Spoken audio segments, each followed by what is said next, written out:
জালি মাছ তো দেখানো হয়ে গেছে, ভিডিওতে দেখলাম লোকেরা খুব পছন্দ করছে। এখন হচ্ছে সেকেন্ড মেনু, ছোলার শাক।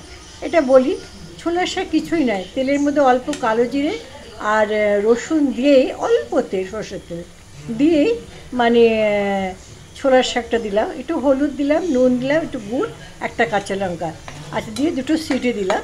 এবার এই জলটা শুকিয়ে গেলেই ছোলার শাক অত্যন্ত পুষ্টিকর, শরীর স্বাদ চায়, পুষ্টি চায়। সুতরাং এই শাকটার ভেতরে আজকে যে আইটেমটা, এটাতে স্বাদও পাবে, পুষ্টিও পাবে। হ্যাঁ, আমি জানি অনেক আমার দর্শক যারা আছে তারা নিশ্চয়ই এটা করবে। এই শুকোতে আরও 4-5 মিনিট লাগবে, কারণ একদম শুকনো হবে না, কোনো জল থাকবে না। তারপরে সেকেন্ড মেনু হয়ে গেল। তারপর আমি পুরো মেনু কার্ডটা সাজিয়ে আপনাদের সামনে পরিবেশন করব। হ্যাঁ, দেখবেন কিন্তু।